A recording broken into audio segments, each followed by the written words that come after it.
Welcome my dear रॉकर्ट्स। आज हम देखने वाले हैं अननोन। दोस्तों, इस मूवी में असली सस्पेंस कैरेक्टर्स के नाम में है। अगर वो बता दिया तो मूवी का सारा मजा खराब हो जाएगा। इसलिए हमने कैरेक्टर्स के पहनावे और उनकी स्थिति को देखकर उनके नाम दिए हैं, जिससे स्टोरी का सस्पेंस और उसे बताने का मजा दोनों ही बना रहेगा। तो चलिए शुरू करते हैं। मूवी की शुरुआत में हमें एक खाली गोदाम को दिखाया जाता है, जहां पर अचानक से एक आदमी को होश आता है, जिसे अपने बारे में कुछ भी याद नहीं होता कि वो कौन है और इस वक्त कहां पर है। इसने एक जीन जैकेट पहनी हुई है, तो इसीलिए हम इसका नाम जीन जैकेट ही रखेंगे, क्योंकि उसे अपना नाम तो याद भी नहीं है। जीन जैकेट उठकर अपने चारों तरफ देखता है तो उसे पास ही में कुर्सी पर बंधा हुआ एक आदमी दिखता है, साथ ही दो आदमी जो कि घायल होने के साथ बेहोश भी होते हैं। उनमें से एक को हथकड़ी के सहारे बांधा हुआ है और दूसरा जमीन पर पड़ा हुआ है, जिसकी नाक पर किसी ने वार किया। अब जो कुर्सी पर बंधा हुआ है उसे हम बाउंड मैन कहेंगे, हथकड़ी वाले को हैंडकफ्ड मैन और जिसकी नाक टूटी हुई है उसे ब्रोकन नोज से बुलाएंगे। जीन जैकेट के अलावा ये सभी होश में नहीं होते, लेकिन जब वो चेक करता है तो सभी जिंदा होते हैं।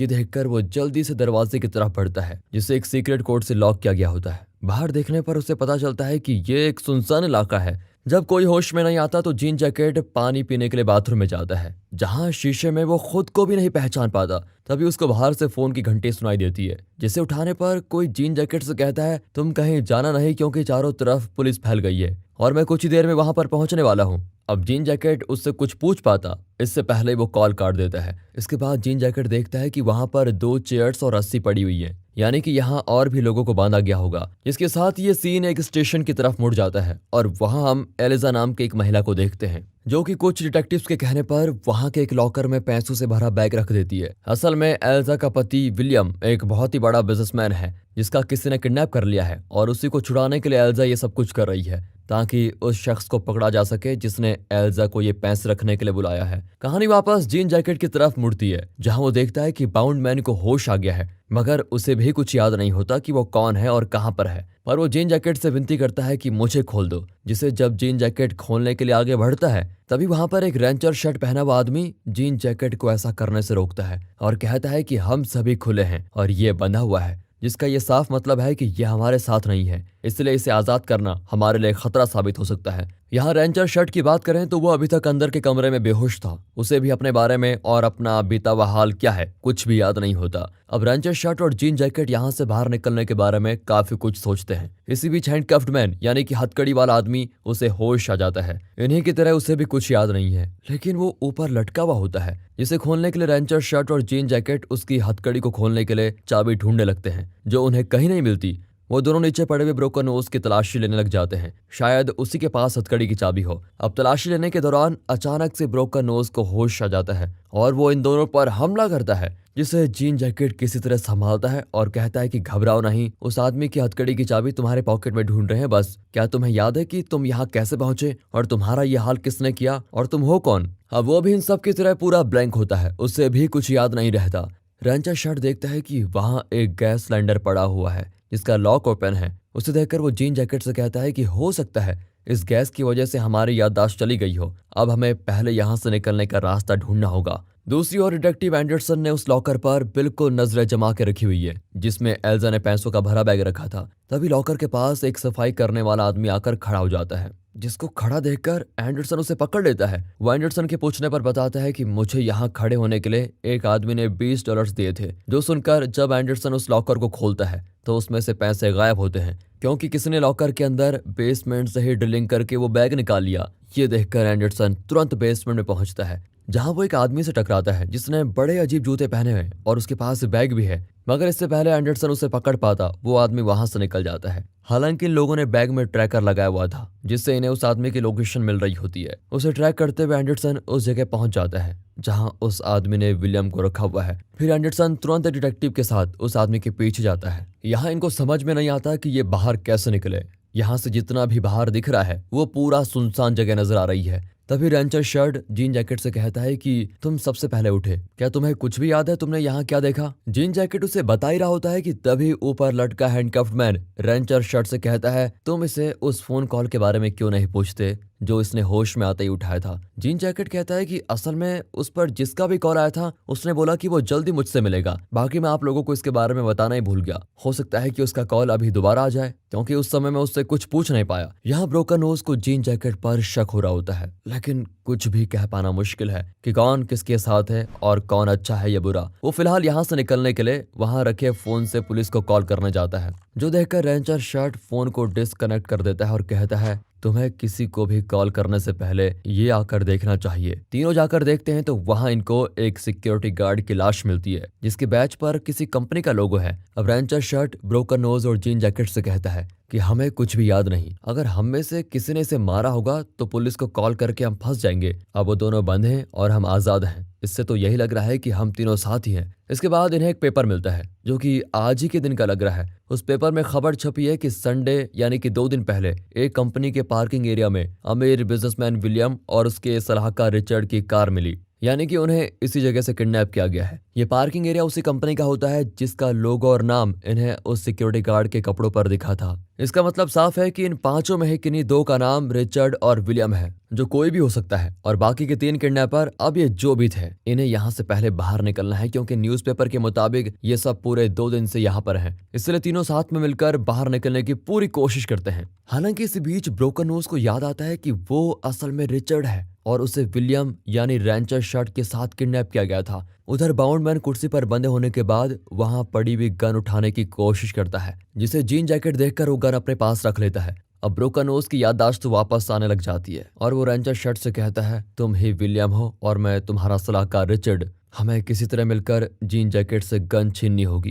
क्योंकि वो किडनैपर हो सकता है। अब वैसे रेंचर शर्ट का मन तो नहीं करता, लेकिन फिर भी वो ब्रोकन नोज के साथ मिलकर जीन जैकेट पर हमला कर देता है। जिन्हें ऐसा करते देखकर जीन जैकेट उन पर गन तान देता है और गन के डर से रेंचर शर्ट उसे ब्रोकन नोज के बारे में बताता है कि उसे सब कुछ याद आ गया है। इस पर जीन जैकेट कहता है कि चाहे जो भी हो, लेकिन मैं किसी की जान नहीं ले सकता और मैं क्रिमिनल तो हरगिज नहीं हो सकता। उसकी ये बात सुनते ही दोनों जीन जैकेट से कहते हैं ठीक है, लेकिन वादा करो तुम हमें कोई नुकसान नहीं पहुंचाओगे। जिस पर जीन जैकेट उनसे वादा कर लेता है। इधर एंडरसन देखता है कि अचानक से ट्रैकर का सिग्नल लॉस्ट हो गया है। जाहिर है उस आदमी को ट्रैकर के बारे में पता चल गया होगा और उसने वो निकाल दिया होगा। इसी बीच इधर गोदाम में एक दूसरा फोन बजता है, जिसे उठाने पर कोई जीन जैकेट से कहता है हम शाम तक वहां पहुंच जाएंगे, पैसे मिल गए हैं। यानी कि वो किडनैपर्स शाम तक आने वाले हैं। उसके पहले इन्हें यहाँ से निकलना होगा। रेंचर शर्ट को ऊपर से रोशनी आती हुई दिखती है, यानी कि उस जगह से ये बाहर तक देख सकते हैं, पर वो जगह बहुत ही ऊपर होती है। इसलिए रेंचर शर्ट और जीन जैकेट मिलकर एक रस्सी के सहारे ब्रोकन नोज को ऊपर तक पहुंचाते हैं, जहां शीशा लगा हुआ है। उसे तोड़कर ये लोग बाहर निकल सकते हैं, लेकिन उस शीशे को तोड़ना इतना भी आसान नहीं होता। वो इतना मजबूत है कि बिना गन के टूट नहीं सकता। इसलिए ब्रोकन नोज जीन जैकेट से वो गन मांगता है, पर अब जीन जैकेट को इन पर विश्वास नहीं है। इसलिए वो कहता है कि मैं खुद ऊपर जाकर गन फायर करूंगा।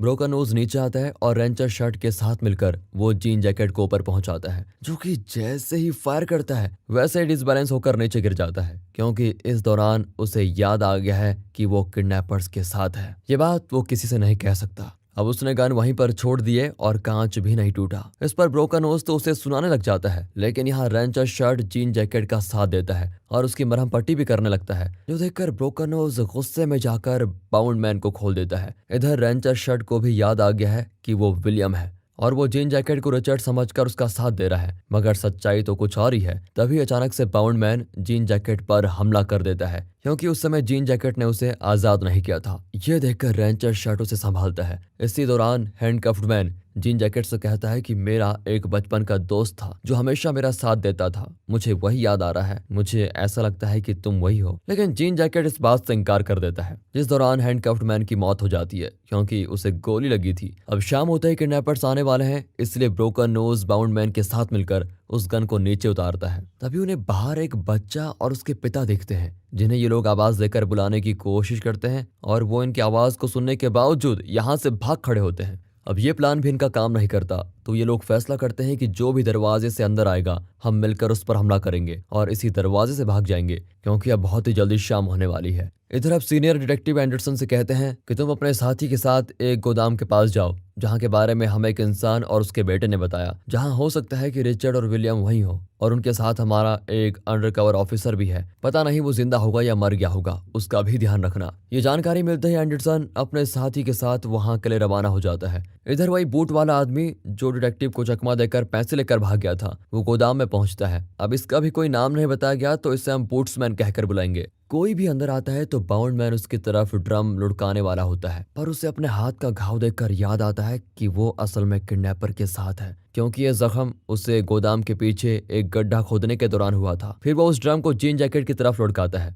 जो देखकर ब्रोकन नोज उसे बचा लेता है और यहाँ पर धीरे धीरे अंधेरा भी होता है। तो हड़बड़ी में बूट्स और उसके आदमी गोलियां चलाने लग जाते हैं, जो कि बाउंड मैन को लगती है और वो वहीं मारा जाता है। यहाँ खुद की और अपने दोस्तों की जान बचाने के लिए जीन जैकेट उन्हें गन पॉइंट पे लेता है, क्योंकि उसे तो याद आ गया है कि वो किडनैपर्स के साथ है। ये देखकर ब्रोकन नोज और रेंचर शर्ट दोनों ही हैरान होते हैं। अब बूट्स यहाँ जीन जैकेट को अलग करके लेके जाता है और कहता है कि मैं तुम्हारे साथ पिछले 8 महीनों से काम कर रहा हूँ, बाहर का सारा कुछ मैं ही देखता हूँ और तुम अंदर का कुछ भी नहीं संभाल पाए। यही सिखाया तुम्हें? एक काम करो, जल्दी से दोनों को मारो और यहाँ से दफा हो जाओ, हमें पैसे मिल गए हैं। इस पॉइंट पर जीन जैकेट को याद आता है कि वो असल में बूट्स की गैंग में पिछले 8 महीने से था और उसी ने बूट्स के साथ मिलकर विलियम और रिचर्ड को किडनैप किया था। पर पिछली रात विलियम आजाद हो गया और उसने पहले बाउंड मैन को कुर्सी से बांधा और फिर रिचर्ड को आजाद कराया, जिस दौरान दोनों को हैंडकफ्ड मैन ने और जीन जैकेट ने देख लिया। इसलिए विलियम जीन जैकेट से तो रिचर्ड हैंडकफ्ड मैन से लड़ने लगता है, जिस दौरान रिचर्ड के हाथों में हैंडकफ्ड मैन की गन लग गई